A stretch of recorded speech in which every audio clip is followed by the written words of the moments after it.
ফেরাউনের ধ্বংসের কথা কোরআনের কোন সূরাতে উল্লেখ করা হয়েছে? আলহামদুলিল্লাহ, সূরাতুত তাহা। আমি উত্তরটাকে নেব। আলহামদুলিল্লাহ। আপনার উত্তরটি আলহামদুলিল্লাহ সঠিক হয়েছে। তাহলে আপনি আমাদের সেই ধ্বংসের কথাগুলো আমাদের একটু শোনাতে পারবেন? আলহামদুলিল্লাহ। বলুন।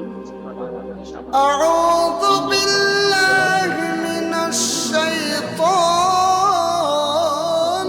রাজীম।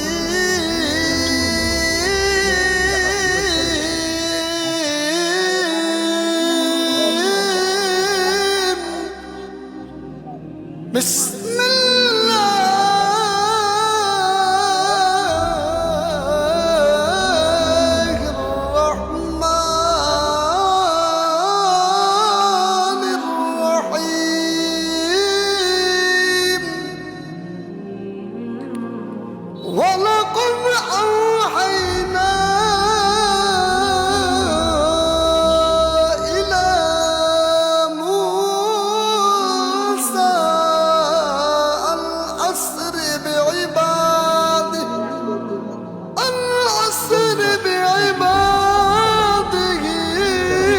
فاضرب له طريقا ولا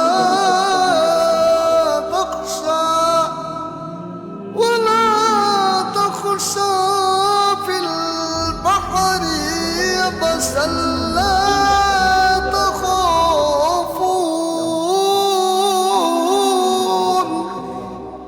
يبسا لا تخافون من اليم ما غشيهم من اليم ما غشيهم فأعتدمه فرعون بجنوده وأضل قومه فرعون وما هدى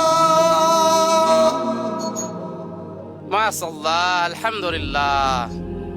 তিনি এখন সূরা আত-তাহা তিনি তিলাওয়াত করছিলেন। এখানে আল্লাহ তাআলা সেই ফেরাউনের ধ্বংসের কথা এখানে উল্লেখ করেছেন এবং 10ই মুহররম মুসা আলাইহিস সালামকে ফেরাউনের হাত থেকে নাজাত দিয়েছিলেন। এই ঘটনা আমাদের এই অন্ধ হাফেজ, দৃষ্টিহীন হাফেজ আপনাদের সামনে তিলাওয়াত করে শুনিয়েছেন। আপনারা নিজে জানুন এবং অন্যকে জানানোর আপনারা সেই চেষ্টা চালিয়ে যান। আপনারা সকলে ভালো থাকবেন। বন্ধুরা, ভিডিও যদি ভালো লাগে তো অবশ্যই লাইক এবং সাবস্ক্রাইব করে পাশে থাকবেন এই রকম ভিডিও পাওয়ার জন্য।